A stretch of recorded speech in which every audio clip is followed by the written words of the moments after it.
You know, I'm right. Nick Durst here with Joe Calabrese. Joe, we've had a lot of great guests on our show, but it's not every day we get to speak with a living legend and a pioneer in his industry himself.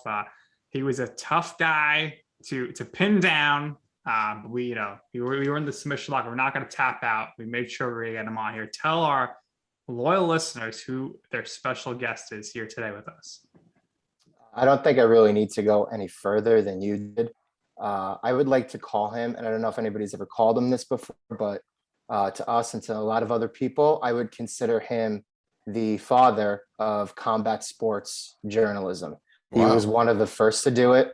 He's still doing it today, almost 30 years later. And you can find him at the Wrestler Observer newsletter. So without further ado, we have Dave Meltzer on our program. Wow, I can't believe I'm saying that. Dave, welcome to You Know I'm Right. How are you? Good. How are you guys doing? We're doing well, Dave. We're good. Excited to have you on here, and we got a lot of things to discuss.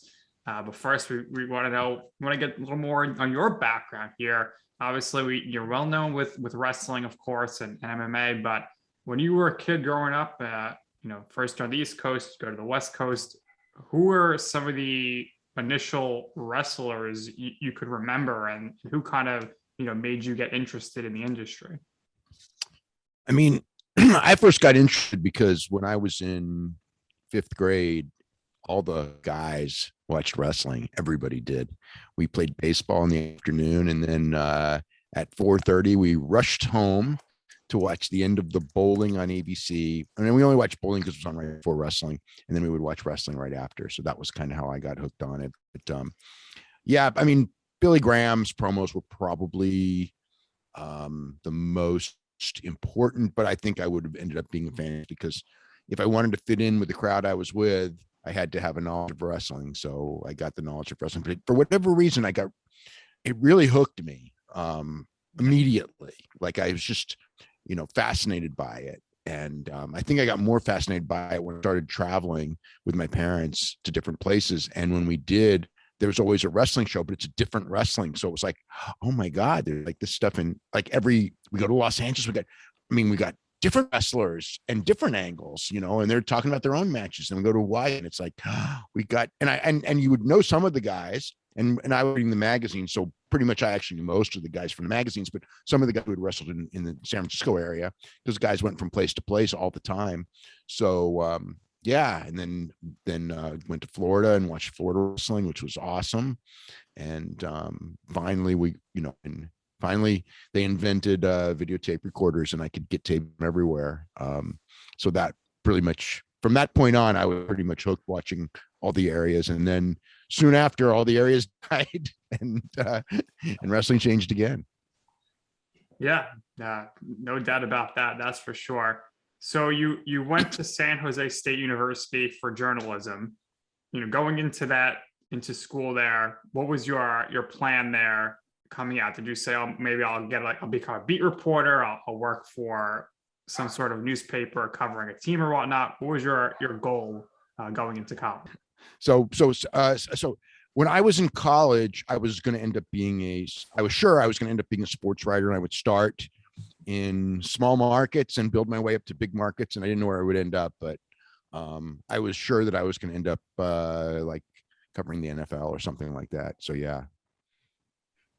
So did you have an interest writing when you were younger? Because we have a lot of people on our show prior, and a lot of them would start writing for the school newspaper in high school, doing some stuff in college. So when did you realize you had an interest and a talent for writing? And did you do anything while you were in college, stuff related to internships or stuff like that? Okay, so my cousin told me that I was doing this when I was 5 years old. So apparently I did that. But every morning I would write up all the baseball scores and things like that, like after, studying them and everything like that. And so I guess I was doing that when I was 5, and I started doing the California Wrestling Report when I was 11. So that was my first newsletter. When I was in high school, I did I was on the high school newspaper staff, and college the same. And so I was always doing that. Yeah. I mean, that was always, I couldn't even tell you when, probably from watching the Odd Couple television show, which was like real famous show in the United States, where one of the characters was a sports writer. And I always thought, that's going to be me. I'm going to have Did you watch the reboot a few years ago with Matthew Perry? No, I did not. I watched one of the reboots, which I thought was terrible. You could never match the original one. Right. So I always thought I was going to end up being this divorced guy with sandwiches in his bed and things like that, but being a really good sports writer. That's what I thought when I was like, like 11 years old. I'm going to be like that. And then I'm going to cover the World Cup. Funny. So you graduate, right? You're working, you're in Wichita Falls, Times Record, and then you go at the Turlock Journal. What kind of assignments were they giving you there at those papers? When you're at papers that small, you do all sports. I actually did the Oakland Tribune when I was in college, which I did college. High school football, high school basketball, mostly high school track. And in those, it was in those cities, it was mostly high school and local college.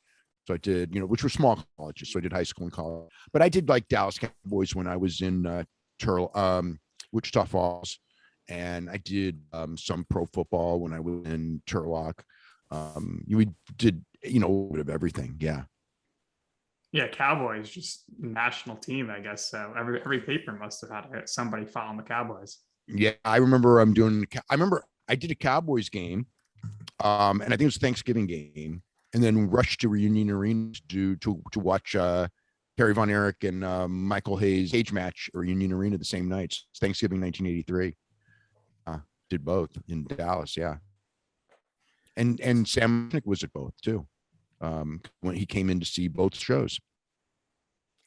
So I wanted to ask, when did you put two and two together and realize that there was a hole or a vacancy regarding how, we'll call it sports entertainment, but pro wrestling and the territories and stuff? When did you realize that there was a vacancy there in terms of journalistic coverage, and when did you ultimately decide that this is something that I can take advantage of? It's something that it interests me very greatly, and I feel like I'm knowledgeable and the person to basically start this brand of journalism, which up to that point, I think it probably existed, but not so much in the way that it does today. So when did you realize that?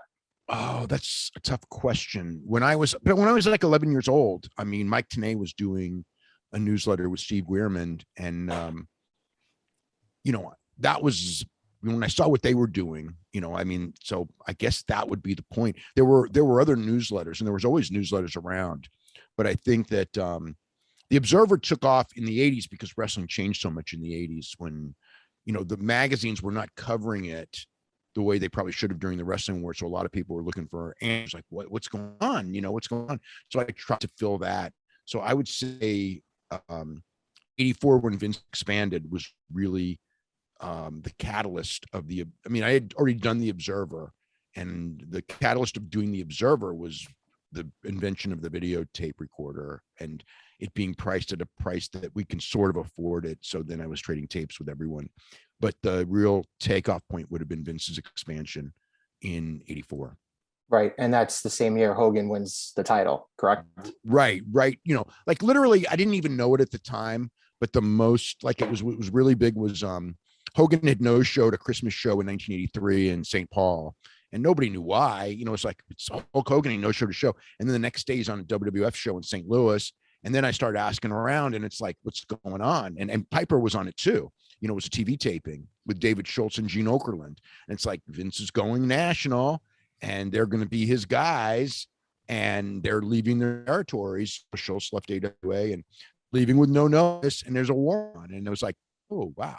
And that kind of, that was like the beginning of the complete change of professional wrestling. Yeah. So you launched the Observer.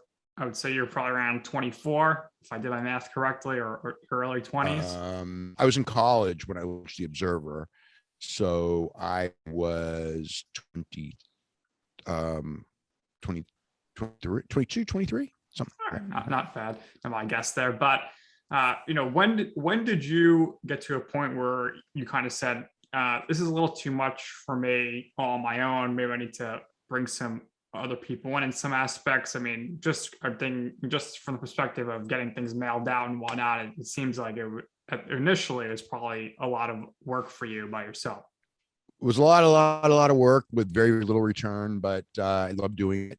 And I did it pretty much on my own. I mean, up until I couldn't tell you when. 2008 was when I called up Brian Alvarez and said, Wow. I'm going crazy. I need help. I cannot do this at this pace anymore. My brain is going to die. And that's why we started the other thing. I mean, he and I had been friends for years. So that was the point of going into the website and everything like that. So how much is, different has things been from when you started until now with the digital media? Does it make things more difficult, more hard? And then also, how do you decide, because we always ask people who are in journalism this, but how do you decide whether or not, if you have a good story that you should actually write it up and get on your website versus I got to tweet this out right away because I don't want to be out spoofed by somebody? I don't really worry about being first stories. I just want to be one of the most detail. But yeah, it's completely different. I mean, I lived on the telephone for decades. All I did, I had freaking my ears hurt all the time. My voice was gone from talking so much. That's all I did was talk on the phone and write. And then now I don't do a lot of talking on the phone. I do some, but it's mostly, email. And then as far as stories, yeah, I mean, sometimes you'll tweet something out. Sometimes you'll write it up on the website first.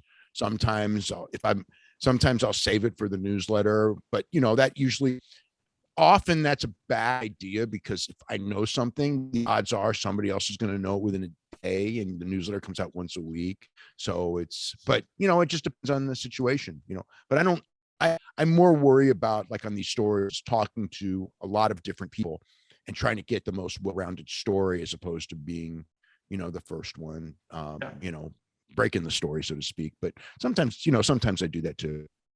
Yeah, definitely. So obviously with wrestling, you had all those connections because you were going for years. When UFC first launches, UFC 1, you're there. Curious how you. I was not at UFC 1, but I watched UFC 1. I started covering UFC with UFC 1. Right. And then I started going to UFC at UFC 5, I think was the first one. Then I went to almost all of them for a long time. And now I don't go that often, but it's you don't have to because it's on TV. And there was pay-per-view then too. But I went to a lot of them, which was really a lot of fun at that point in time. Going to the UFC was completely different than it is now also. Yeah. So what are the primary differences between covering something legitimate like a boxing or something mixed martial arts like UFC as opposed to the coverage that you do for pro wrestling as a whole? Is there any difference? Different channels that you have to go through, different people? Do people in UFC or stuff that you've done previously, are they a little more rigid when it comes to information that they give you that they don't want to necessarily get out? So what are the primary differences there, if there are any? I don't think there's differences as far as a UFC versus pro wrestling. I mean, you have to cover them differently because you're covering one as a performance and one as a sport. But I mean, as far as the businesses go, the businesses are actually very similar. But as far as it's more companies, and each company has its own way of doing things. And some companies are really easy to deal with, and some companies are difficult, but you can kind of understand where they are. And then there's always the personality conflicts with people in different companies. So I don't think it's very different as far as, MMA versus pro wrestling. The coverage isn't that much different, but the companies are all very different. So dealing with them, and they just all have their different ways of doing things and things they don't want out, and different leaders. I think they're all kind of I think that most of the PR guys and people like that in all the companies, those guys are usually pretty similar to me, and they're usually pretty cool. But they have to work for their bosses, and all these companies, whether it's WWE or UFC or whatever, they are very much what word I'm looking for. They're very much like their bosses, which determines, and the nature of their boss and the personality of their boss determines all of this. So if they have a boss who's really cool, then everybody's cool. If they have a boss who isn't, then most people are still cool, but they're way more guarded and they're way more nervous and things like that when dealing with you. Whereas some companies, nobody's nervous with me at all. And it's other companies, it's like they're very careful, I would say. So on top of Brian, who has assisted you now for the better part of 10 plus years, who are other people who work in other companies who have been instrumental in ultimately the long-term success here of the Observer? There's not really anyone in, I mean, it's like, I don't really want to mention names as far as people who I talk to, but yeah. So, I mean, I've worked with Brian forever, and then the other people on the site now, you know, there's a lot of them. So, yeah, I mean, nobody else that I would really, I mean, I have a lot of friends, you know, that have been around for years and years and decades in many cases that have helped out for sure. Yeah. So when it comes to, you know, MMA and WWE kind of crossing over, why is it that Ken Shamrock really doesn't get enough recognition or love? Because he was kind of the first guy there that, you know, kind of crossed things over and made it possible for future stars. You know, the problem with Ken Shamrock is he came at a time when there were Steve Austin and people like that were just so big, and Ken's pretty big for a while, but you know, there were so many guys, there were just guys that were bigger that got over better. I think Ken could have been used better, and even people in WWE, you know, Vince didn't really get UFC, get like the potential of Ken in some ways. Not that he didn't do well there, he did, but I don't think Vince fully ever grasped the idea of bringing in fighters like say how New Japan does. You know, we did it with Shibata or somebody like that, where it there's, you know, or Suzuki's probably even a better example, where you don't have them wrestle like everybody else. Like with Ken, they tried to teach him, okay, this is how you do pro wrestling. Where Suzuki, you watch him, I think I always tell people or fighters when they go like, you know, about pro wrestling, you know, like whatever. And I go like, don't study WWE wrestlers, study Suzuki, because the deal is that you want to use your reality to make a different kind of performance. Just don't go in there and go, I'm going to learn to do pro wrestling. It's like, well, then what good is your fighting background if you're going to just be like everybody else, you know? So I always look at Suzuki as the example of the guy who, if you are a legitimate fighter, you know, you should work like, you can't copy him, but you should learn from him more than anybody else. Yeah, especially when you're coming in or you know, you're legit. For you, in your opinion, who meant the most to UFC? Who was the biggest draw out of the following three people? Brock Lesnar, Conor McGregor, or Ronda Rousey? I mean, Conor McGregor was the biggest draw in the history of UFC for sure. As far as the one who meant the most historically, I would say Ronda Rousey, because, you know, women's fighting is accepted now. I mean, it's not a specialty, it's not a special attraction. It's just part of the thing. And when she started, like, if it was not for her, I think at some point UFC would have brought in women because everybody else would have, but they vowed for years, we will never have women. We will never have women, never women. And then it was Dana when he went to, I mean, when Dana went to, I mean, they had interest in Gina Carano. I mean, but even then it was kind of like, well, let's put her in WEC. We won't put him in UFC. But when Dana went to, because I was texting him back and forth that day, that weekend, where he went to see the Ronda Rousey Miesha Tate fight for in Columbus, Ohio, and at that point he was just like, we've got to get this, and he just saw like the interest level. They told a lot, it's late, there was a lot of, you know, he just felt it, you know, if you're a promoter, you should be able to recognize it, and he did. And at that point, you know, reversed his thing and went full court on Ronda Rousey. And you know, Ronda absolutely changed the game. She's for pro wrestling too, which she'll never get credit for just because she didn't stay very long. But, you know, women, there was not going to ever be that all women's pay-per-view without Ronda Rousey. Of course, they never did another one. I don't know why. And there would not have been women main eventing WrestleMania either if it wasn't for Ronda Rousey. Absolutely. And Agreed. you of course, rightfully so, gave Ronda some high praise. She did a great job there. Curious to hear from you. You don't have to give us much, maybe one or two. What are some of the worst rated matches recently you've had? I mean, to me, anytime you put Bray Wyatt and Randy Orton in the ring, it's horrible. I mean, the House of Horrors match was horrible, and the WrestleMania match was just as bad. But in your opinion, some matches that were total duds on big pay-per-views. You mean one thing, like sometimes I'll see some matches where everything just falls apart. Often women's matches, because a lot of the women are on TV quicker than guys, especially if they're good looking. But I mean, the funny thing, I mean, with the Randy Orton thing, or like I remember the Randy Orton Edge match at WrestleMania. I mean, the rematch that they did where they, the greatest match of all time thing, well, really, I don't know if it was the greatest match of all time. It wasn't, but that was a fantastic match. I mean, it was like that. This match is just great. But the WrestleMania match, I don't know what it was, but it was like they just went too long, and it was just 48 minutes or something. It was crazy. It was like this is and with no crowd, and it's just like, oh God, that was brutal. I don't know what's about Randy Orton because he's so great. I mean, he really is. He's his character is great. He's over. But yeah, sometimes I think maybe the deal is that they have so much confidence in Randy Orton being able to make a bad situation good, is that they put him in these really bad situations, and he's not that good to be able to pull that off. Because Randy Orton has been in, I mean, a lot of people have been in bad matches, but for a guy as good as Randy Orton, but they're never straight wrestling matches other than the Mania match that you talked about, but they just, they kept that one short, like really short. It was like this big climax of this feud where Bray was set on fire. And then this is it. This is how it ends. That was just like bad scripting that he was involved in. I mean, it wasn't like, it wasn't like they went out there for 20 minutes and stunk the joint out. He's been put in really, really, really bad situations. And sometimes he's pulled it off.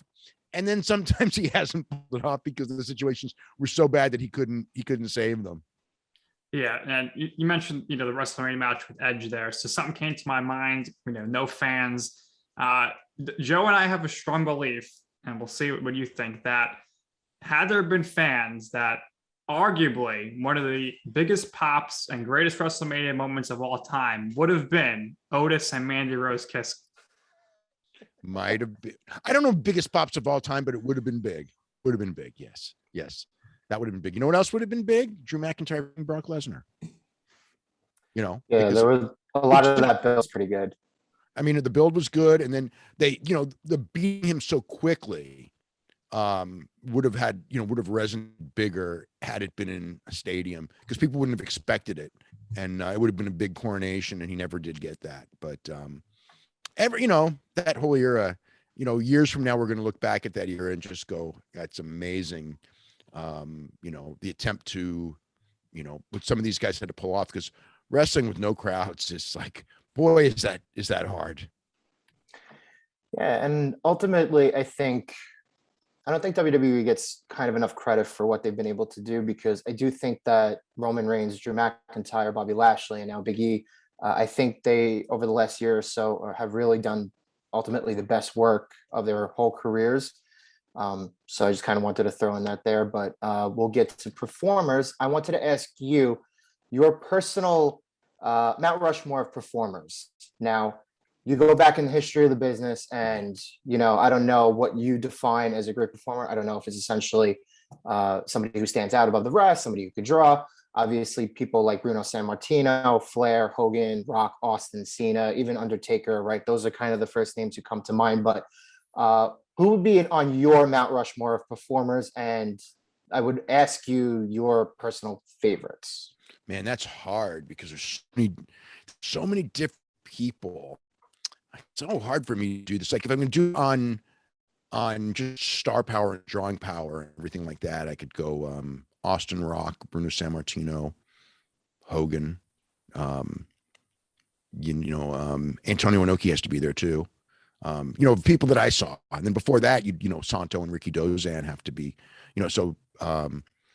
I mean, of all time, Hogan, Ricky Dos Santo, and Jim Londos, as far as like drawing cards. Performers in the ring is so different, and there's so many, and they're so varied. And really, the guys now are so far ahead of the guys in the past, but you have to respect the groundbreaking trendsetters and everything like that. And then, you know, other guys like Bret Hart's stuff is kind of like timeless. And Tanahashi's will be as well. So there's that too. But, you know, I mean, also people like, forget like Fujinami was great. You know, Ray Stevens, Ric Flair, you know, today's guys, Okada, Kenny Omega, Bryan Danielson, Tanahashi for sure. I mean, those are kind of the guys that like, there's probably others. Let me think about this. Oh God. You know, Shawn Michaels, you know, Kenny Kobashi, Jumbo Tsuruta. There's so many. There's just so many. Yeah. Mr. WrestleMania. I think he's with a losing record at WrestleMania. Yeah, but he did. You have to give him credit as far as when it came to WrestleMania. I mean, he had matches with Vince. You know what I mean? You know, so just like, you know, he pulled off incredible matches at WrestleMania almost every time out. Speaking of Vince, to ask you quick, what is your relationship right now with Vince? Is it good, bad? Do you have a relationship? I don't know that I have one today. I haven't talked to him in a couple of years. I mean, with other people in the company, I would say fairly good. I would put it this way: if we were in the same place, we would definitely talk. I would think that they would grab me and go, "Hey, you know, Vince wants to talk to you." Because the last time we were in the same place, that's what happened. Mm-hmm. But no, he doesn't call me anymore. He used to call me, you know, but it was a different era. It was a very different era when that happened. You know, I mean, put it this way: if AEW, the more popular AEW gets and the less popular WWE gets, the more likely I'll hear from Vince. Because Vince will, you know, but I think at his age, I don't know that it might be like I would hear more from his direct underlings as much as anything. But WWE is far more cooperative than number two than their number one. But it doesn't. No, they're not going to be number for a while. Interesting. Wow. You know, something I have noticed, and you know, sometimes you'll go back with people at this, but why do you think that fans, or maybe, you know, the hardcore select few on your Twitter, hate the celebrity engagement with WWE, and you know, when celebrities come in? Because ultimately that's really what WrestleMania was built on. The first few ones, it's always a big celebrity, and well, that's what made the company. Mr. T and Cyndi Lauper. You take them out of the history of WWE, and they expansion probably fails to a degree, because the first WrestleMania, if they're not involved, the first WrestleMania is a flop. They lose me, and I mean, I don't know if they go out of business, but they could have, but it would have hurt badly. So no, WWE's, yeah, I don't mind that. I mean, I think people resent certain aspects of it, but you know, like it's a different world. But still, when it comes to like, you know, something that will draw interest to the product, I'm always all for it. I don't care if it's you know, people getting mad at AEW for using Mike Tyson. It's like AEW needs to get their name out, and you know, getting Mike Tyson or Shaquille O'Neal on the show is a good thing. It's not a bad thing. Are they going to have the best wrestling match on the show? No, but just, you know, just great wrestling match and nothing else. That's not enough either. You need more than just a slew of great wrestling matches to get a company over. Speaking of what constitutes a great wrestling match, I have a lot of friends who wanted me to ask you this question personally. Is there a certain formula, or is there a certain way that you construct the rating system that you personally use? And one of my friends in particular, he asked me, does he have a bias against WWE? Why doesn't he give 5-star matches to WWE? I do all the time. I mean, with NXT. Ultimately, I think it comes down to personal preference, though. But I wanted to ask you, there are certain aspects of the match that you look for specifically that make up the rating system. Okay, so with WWE, I mean, it's like the matches generally don't get that same level of heat, so that hurts. Sometimes big ones do, but they're also very formulaic, very predictable. So maybe, and they're limited. They're limited in what they can do, you know. So I mean, it's like they don't WWE. I mean, sometimes they'll do stuff that blows you away, but it's not really that often. More they're so patterned. So I think that probably hurts because I mean, it's like look at just an example. Like, okay, Bryan Danielson's one of the best wrestlers in the world, and he had great matches in WWE, but I mean, he never had a match in WWE like he's having now. And he'll say it. You know, it's like it's just more. He's allowed to do more things to have a great match than in WWE, where you're just limited. There's like, we don't want you to do this, or you got to do this to fit into the commercial break. Although you have that in AEW television as well, but it's just you can't do this and you can't do this because this guy maybe, you know. So it's like the latitude allowed in WWE is less. So I think that's really what it is. You know, as far as that goes. And also with WWE, there's always in that top mix, when they're judging that top mix so much based on looks and not on performance ability, even though the guys can perform. I'm not trying to say that they can't, but looks is so important in the WWE compared to everybody else.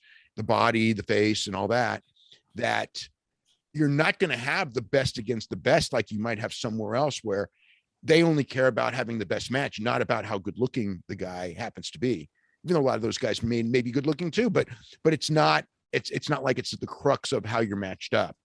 And so, you know, there's ability. And again, like a Minoru Suzuki couldn't go to WWE and have good matches. They wouldn't let him do that. And a lot of guys would not be allowed to do. Kenny Omega would have been toned down if he went to WWE. You know, it's just a different thing. So it's not impossible. And I've seen some incredible WWE matches, and even better some of the NXT matches. But the thing with the NXT guys is that they did those matches. And it's funny because some went to WWE and never did matches that good again.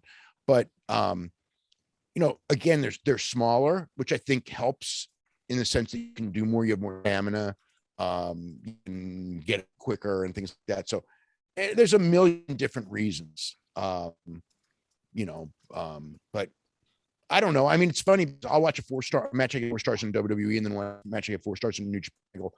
And always, without fail, I always go, how can I rate these the same? The New Japan match was twice as good because it's like there's a standard. WWE has it easier. They don't have it harder. But there's a standard when everyone's having a match at this level. It's a lot harder to stand out, which actually means that, you know, the standout New Japan matches are actually way, way better than sometimes they're given credit for because they have to follow Ishii. You know what I mean? They're not following, you know, the Miz, you know, which is a terrible example what I just said because Miz is great. Yeah. This has gotten a lot better. A lot. He got rigged. Better. He got screwed on Dancing with the Stars. I wanted this. He did. with that mirror ball. That would have been incredible. Yeah, I didn't watch. I only saw the first week of Dancing with the Stars. I didn't think of it because on Monday nights and I was so busy. But yeah, so I can't say if he was screwed or not. So how do you rank? You know, these promos. I mean, every week. Coming up next, CM Punk addresses the audience. So I mean, it's every week. It's the same thing with there. But how do you say what quantifies for you what's a good promo? Just when it's over, you kind of if I feel like I'm in awe of the work, then to me it's a good promo. And if it's like just like, okay, that's nice, then it was okay. Yeah. You know, something that gets you know, whether it's sometimes it's just one line, sometimes it's the whole promo. It's the feel like if they do a promo back and forth and at the end it's like I really want to watch this match, then they did a good job. If I watch the promo and I go, well, I'm kind of entertained, I don't care if I watch this match or not, then it's not quite as good. And if I do a promo where I go like, why go so long? They could have said this in 2 minutes and they're out there for 15. That's not on them. That's on the people who booked it. For like long. The Cody Rhodes, Anthony Go weigh-in. I mean, that was an attempt. It was a short list of some of the best promos, people right now. Guys now? Yeah, right now. Oh man.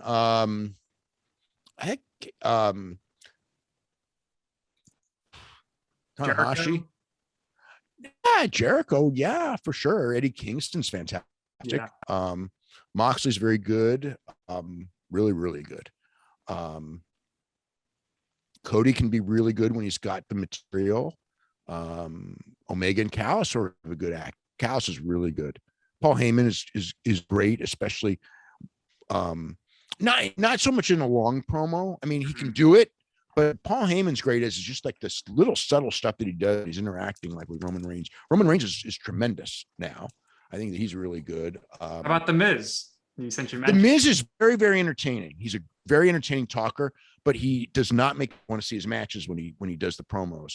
And sometimes when he's out there for too long, which is again not his fault, I think that they have so much confidence in certain guys. Triple H would be a perfect example of this. I think Triple H was a really, really good promo, but they had so much confidence in him, and he had so much confidence in himself that he'd be out there for 20 minutes, and it's just like, like blow up the. I remember Missy Hyatt wrote this once on Twitter, and I don't remember who it was, but it was one of those opening promos on Raw, and she just goes, if they're still out there at the 15-minute mark, they should just blow up the ring. Nobody needs to do a 15-minute promo ever. It's just like, it's just too long. Yeah. So I did want to ask you about your appearances on Dark Side of the Ring. How did that come about for you? Because it seems like they really should put you on every episode. And do you see yourself in a few years from now being a guest on the Dark Side of the Ring, and where they're covering the 2021 mass layoffs in WWE? I don't know what the future is for Dark Side of the Ring. I mean, there's still certainly some topics that they get into. I mean, the one I'd like to see them do is that hostage thing in Saudi Arabia, especially now that, because originally you couldn't do it because everybody worked for WWE, but a lot of those guys have been laid off, so they'll talk now. So I think that like the plane ride from hell but the plane ride from hell ended up being so controversial. I don't know. That one was, man, the fallout of that one was crazy. But I mean, yeah, they just called me, and the episodes they want me in, I'll do. I mean, I don't know, people have said certain things. All I can say is that I never feel that anything I've said has been manipulated or taken out of context when I've been on. So I'm fine. I'm not, I mean, I think that overall it's tackled some really, really interesting subjects, and they've done some phenomenal, the Pillman one was phenomenal. The Owen Hart one was phenomenal. Those are pretty much my favorites. The Benoit one, of course, was really good too. The Von Erichs one was really good. I like that one a lot for very different reasons. Gino one was fascinating in its own way. Mm-hmm. But yeah, they've had a lot of really good episodes of Dark Side of the Ring. Yeah, very good stuff. So I kind of joked about it, but all the layoffs. Were you surprised not to see Elias get released? And if not, like, what are they doing with this guy? He still isn't seeking revenge for getting hit by a car. We don't know who hit him, even though the hacker was there. I mean, just 3 years ago, he has the whole crowd chanting, "We are assholes," because that's what he called them, essentially. It seemed like he was going to be a megastar, but now he's just, I don't know what's going on. But what are you hearing? Well, last I remember, he ditched the guitar, which was his whole gimmick, because he wanted to be taken seriously as a wrestler. And all I thought is that play to your strengths. Okay. Yeah. His strengths his in wrestling isn't terrible, but it's nothing special. He's just a guy in the ring. His mannerisms when he was doing the guitar stuff was really good. Yeah. So why are you taking away what's good and trying to make him into, like Daniel Bryan? Because he's not, and he'll never be. That was weird. And then he never came back. Right. Like, and this is a guy, three WrestleManias in a row. He's involved with The Undertaker and John Cena. Yeah. And he just, I mean, I wouldn't have been shocked to see him gone. Maybe he got vaccinated. They didn't get, I don't know. I mean, they did all this buildup for the guy. And I mean, at least he should have come back. He never did. Was that the primary reason for the layoffs? The whole, because that's been circulated on Twitter and social. In some of the cases, not in all, because if you look at them, they're not people that were used anyway. I mean, in the end, when you look at the list, most of them would have been. What I could tell you is that there are people who were vaccinated, who were not vaccinated, that were on the list. And I asked, and I just was like, were you given a warning that if you don't get vaccinated, you're going to be fired. And no. And this is from multiple people. So they should have, if that was the reason, it was in some cases, they should have at least given them and just said, look, we're going to fire you if you don't get vaccinated. And if that was the case, then that's on them. That's their choice. But they did not even do that. They just cut it. I think that somebody just came in and just said, okay, you got to get rid of 18 people. And those were the 18 people they got rid of. And they're mostly people that weren't being used on TV right now. The evolution's over. It just started. I can't. Yeah. I mean, but with her, it's like she left to do a movie. Yes. She wasn't getting over. I hate to say that, but it's very clear they're looking for youth, and she was 37. Yeah. I mean, all those hurt. The only ones that surprised me was Cross, only because I was literally told 2 or 3 days ago that Vince McMahon did not like the character, nor did anyone else, and was going to repackage him, and they wanted to change him. So when I heard that, it's kind of like, well, they're looking at repackaging him, and then he's gone. So, and also like so high on him when they first got him, and it's funny because his wrestling was fine, but when he was in NXT, the whole persona with Scarlett and the ring entrance was so like, I saw that and it goes, okay, this guy, he's going to be a major league star just with his ring entrance. So they bring him up to the main roster and the ring entrance is gone and she's gone. It's like, why do you like, they were in the league that is not the theatrical league. That's more of the wrestling league. So Finn is great because he's not that great of a wrestler, but both theatrics were off the chart. So it's like, he gets to the theatrical league, he's going to do great. He gets there and they take away all the theatrics. It's like, I didn't understand. I'll never understand that. It's like, if that's what you're good at, and WWE would actually be the best place for him. So that one surprised me. Nia surprised me. Nia was surprising because of her family members. I mean, they're the top dogs. Yeah, but not just that. Vince always protected her. When her and Shayna were a tag team, whenever they had to lose, Shayna was always the one to lose. Or if Nia would lose, there was always a good excuse. She never lost clean.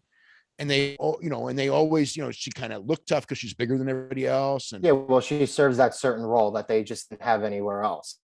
Right. I mean, now they probably have it because if they want to really, really push for Gonzalez, maybe she's not the same type of performer as Nia is. But again, when you need that, that ultimately that bigger performer that the ladies simply don't have, I mean, that situation kind of lends itself, right? Yeah, I could see that the idea, but still you would Nia still was unique compared to Raquel Gonzalez or Rhea Ripley. She's not like most girls. She's not like most girls, exactly. But also, yeah, the family ties. Not, it's like that one surprised me. I mean, I guess what happened was probably exactly what she said, that they wanted her to come back on the 15th, and she said, "I'm mentally not ready," and they said, "Okay, you're gone." I mean, which is kind of cruel, but that's probably they felt maybe they felt that she had gotten to, thinking that she dictated stuff. Who knows? When right now, but it's a bad situation because there's two things that are happening right now. Because who was the one? Somebody got. It's like if you cut people when they're injured, you're telling people to cover up their injuries, which leads to bad things. Yeah. And when you give people time off because they just time off mentally, which is a good thing. We didn't have that 10 years ago in wrestling. But then when you fire them while they're doing that, then you're telling everyone, okay, we'll give you time off, but guess what? You're also likely to get fired if we give you the time off. It's kind of like that fear back. And I better, if she got fired for asking for time off and Vince liked her and she had the family connections, man, I better, if I'm in a bad way, I better not ask for help, because they may give me the help, but when the next rounds of firings come, I may be on that list. So right away when people are fired, everyone's like, oh, they're going to AEW. I mean, WWE is getting a bad backlash for releasing people. Meanwhile, ROH released their whole roster essentially. But they did. For all these wrestlers that are apparently going to AEW, I mean, is AEW going to have to now get a third show on another Turner Network, True TV, just to have, and they could call it like, the former WWEers. Like, what are they going to do here? I don't think they take too many of the guys. I mean, there's with the entire ROH roster now being available and these 18 people. I mean, they took Bobby Fish, and nothing against Bobby Fish. I mean, he's fine. He's a good wrestler. But I don't know how many of these guys that you can take. I think it's more likely they take like an Ember Moon or Nia Jax to boost the women's division. I don't know about Nia Jax. Maybe yes. Ember Moon, I see Ember Moon. Yeah, I could see Ember Moon. That one would probably be because they could use more women wrestlers, and she's plus getting away from WWE. She have more leeway in what she can do, and she might stand out a lot. They pushed her like right away to the top of the card. So yeah, and Ember really is actually better than Ruby as far as like all around wrestler. Ruby really lucked out. I'm not kidding with that. Right place. She was right place at the time with the right song, and just when she would come out and would smile because she was so unhappy in WWE and you never saw it before. So happy, and just that being happy like kind of made her a star. I mean, I saw it on the first night when she debuted in that casino thing, and she comes out in the press conference and she is so happy, and it's like you can't help but like her. And when she was in WWE, I never had that feeling with her, like, oh my God, look at her. You can't help but like her. And that's the key in wrestling, is to make the people like you or hate you, one or the other. If they're ambivalent about you, that's not a good thing. So it seems as if All Elite Wrestling here has caught lightning in a bottle. They've only been around for now basically 3 years going on. And I think the growth, has far surpassed anybody's expectations. Obviously, they're backed by the Khans and they have more money than Vince, the millionaire who should be a billionaire. I wanted to ask you here, because you kind of alluded to a little bit before, the idea of maybe WWE becoming the second company again. That's probably something that's more 5 to 10 years down the line. But do you think AEW's current growth and trajectory is ultimately sustainable? And what do you think they should be working towards in particular to continue on that trajectory that they're on now? That's a tough question. I think that the keys to them right now is trying to figure out a way to get their television in more international markets, because that's where WWE has a huge advantage. And then, and they are trying to do the one thing, which is portraying themselves as competitive with WWE, because WWE is making so much money whether it's selling of the network, whether it's TV rights and everything like that. And that's got to be AEW's goal, to be able to, even if they get WWE money, if they get half WWE money, then they'll be so financially successful, it's not even funny. So the keys to me for AEW is business growth more than the booking. Continually bringing in stars. The video game, perhaps. But again, to have a successful video game, you have to have a successful franchise. So you have to make fans. So they always have to make more fans. That's the thing, and it's tough. And I don't know that anyone knows the real secret. They've grown. They're going in their way.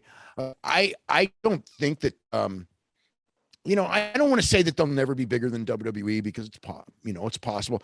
That should never be even the goal right now. I mean, I know that one of the goals is to beat them in the ratings and all that, but I think that the goal needs to be the best AEW that you can be, and worry about WWE, but learn from WWE in the sense of, like, look at all these different business things that they're doing and diversify and expand, expand into foreign countries. And then once travel is allowed, start going into foreign countries and solidifying yourself. And there are places that WWE doesn't serve as well, and maybe you could be the A promotion in some of those places. But it's AEW thing is a long-term play. They've done great. I think that they've done absolutely great for the not perfect, but they've done absolutely great for the first couple of years. But if they're successful or not, that's going to be determined 7 years from now when we look back. It's not, it's not the flash in the pan is, it's been good and people remember it well, but in the big picture, it's the longevity. Yeah, and I mean the biggest name in wrestling right now is Nick and Tony. Nick and Tony. I mean, Nick seems vicious. I want to ask you this because what was the deal? Nick is a really smart guy when it comes to the media. Yeah. When it comes to the landscape, Nick he's way ahead of the curve. I mean, even just in the call yesterday, Nick's talking about things. Nick Khan lived 3 years from now. Okay. Most people try to live for today. I know some people lived 20 years ago, and which is kind of too bad because they're really smart. They lived 20 years ago, and it's very difficult to navigate in the current world when you're living 20 years ago. If living 5 years ago, it's difficult. Nick lives 3 years from now, maybe 5 years from now. And, like, it's like, not like, where is Fox today? It's like, who is going to own Fox in 3 years? Is it going to be these people? Is a bigger company going to buy them? If a bigger company is going to buy them, we have to find out who that company is before they buy them, so we can indoctrinate ourselves to them. Because if we are, just as an example, if we are the Murdoch's guy and then somebody buys the Murdochs, well, we're the Murdoch's guy. You're gone. But if let's just throw out who knows who. If they buy Fox and we know them and we are with them and we're their guys, then we're safe. So it's kind of like that's the Nick Khan, right. With the way he thinks, which is so he's a very impressive person for sure. That's why he was such a great agent. And that's what I want to ask you, because one of his clients was Adnan Virk, the Workhorse. What happened there? It seemed like Adnan, he wasn't ready. Shake. That was oh boy. Okay, so the deal is that they wanted to bring in sports guys to do announcing for wrestling, and Jimmy Smith actually has worked out pretty well, and so's McAfee. Adnan didn't. He wasn't ready for it. It was a bad hire, and that was Nick's guy, but it was a bad hire. Yeah, I thought he was getting better, but I mean, it's tough to just get thrown onto Raw the night after Wrestlemania, I think. Oh, brutal. And again, he wasn't a big enough fan. I mean, Jimmy Smith wasn't really a fan at all, but somehow, he made it work. I mean, Jimmy Smith was not a wrestling fan. And so now he sounds like he's this big wrestling fan. What was crazy with him was like, he said when he got the job, he was like, oh, I've been preparing for this for 5 months. Like, how? If Adnan had the job, did they tell him like, hey, be ready, like in case? They were always doing that. They were, yeah. So, it's funny with him because, like, again, like I knew all those MMA guys, so I know the MMA guys who are wrestling fans, and he wasn't, like I said, he wasn't one of them. Yeah, I think ultimately we're going to see Adnan doing some Peacock specials. Kyle will bring him back in, a little studio hosting, because they're good guys. They're good guys, I think. Yeah. All right. Lastly, here as we start to wrap up real quick, it seems that the writing's on the wall that we're going to have Brock Lesnar maybe win the Royal Rumble, comes back. But I want to know, are we ultimately at Crown Jewel next year going to see Brock Lesnar versus Tyson Fury? We got to have Tyson Fury back in the mix here. It's a huge match.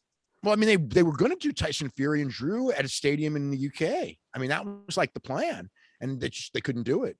So I think that at some point, I think they like Tyson Fury and the fact that Tyson Fury is a champ, and will do their stuff. And I heard he worked very hard in training. So yeah, I expect it. It's got to, but yeah, it's got to be the WrestleMania or a big show in the UK or Saudi Arabia, because it's a big money expense. So you've got to justify it in one of those ways. Yeah. All right. Last question for me, and then Joe's going to wrap it up here. But this is called I'm Right for a reason. We always got to ask our guests this question. What was your I'm Right moment? It could be in your life, your career. And what we mean by that is when basically, you said to somebody, hey, they don't want to do this or whatever. And they said, no, Dave, you can't do that. Like, that doesn't work. You got to be traditional. And you said, you know what? I'm going to do it my way. And ultimately, you will see why I am right. Well, it's funny because I didn't even think that I was right when I started doing the Observer. I mean, and stopping working as a regular sports writer. It was just one of those things where it was a very emotional, non-logical decision. But I don't know, as far as like, I'm right is more my when I go back to certain things that I said were going to happen in wrestling that did, whether it was, you know, the death of WCW, where I called it when they were at their peak. I didn't call the death because I didn't, but I called the fall. You know, something like that, or maybe, you know, I don't know. I mean, it almost feels like AEW is one of them, but you know, I didn't. I mean, I knew the potential. I knew that in all this, but so maybe to a degree, because everyone like jumped on me over AEW, you know, and AEW ended up being a success. You know, but it was like, so maybe, I don't know. I don't really, but maybe just overall track record as far as like, you know, what's going to go up and what's going to go down, and certain guys, you know, that ended up being big stars. And other guys, not everyone did, but the ones who didn't, I think in most cases were because they were mismanaged more than they didn't have the potential to be the big stars. Because I look at, it's funny when you look at guys where you like say can't miss and they missed, but I think that if they were in another place, they would have been can't miss, put it that way. So you mentioned the death of WCW. Quick book plug for Brian Alvarez. Go buy it. Yeah. Hopefully he listens to this and he enjoys that. Dave, last part from me. I've been nervous and anxious the whole time, but I wanted to tell you that I would say about a year or so ago, I came at you on Twitter and I was one of those asshat idiot loser fans who came at you, and you actually had me blocked. So I wanted to formally apologize to you. I wanted to do this podcast with you and Nick and I. I wanted everything to go really well. Everything has gone really well. You were so much fun.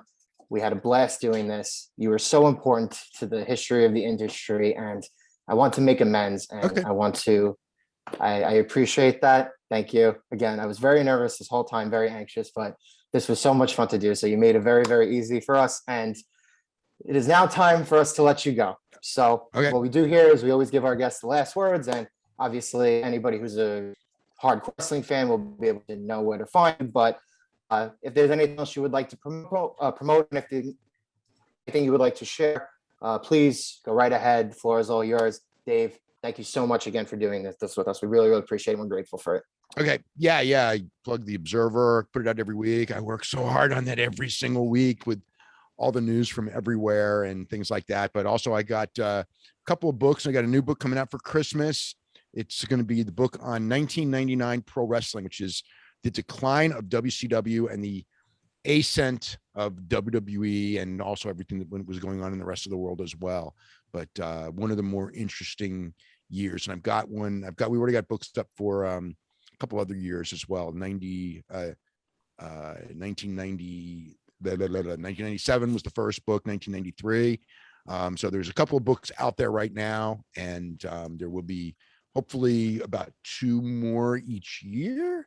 Or so hopefully maybe more, depending on the interest in everything like that. But hopefully the new book does real well, because it's an interesting year. And, we were talking about maybe doing some way back years and maybe some more current years as well. So anyway, there's that. And of course, I do podcasts multiple times a week with Brian Alvarez and Garrett Gonzalez on WrestlingObserver.com.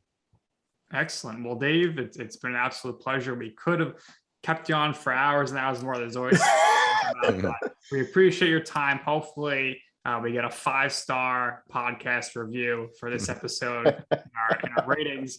But that's going to do it here for this episode of You Know I'm Right, for our incredible special guest, Dave Meltzer, and my co-host, Joe Calabrese. I'm Nick Durst, and this has been You Know I'm Right.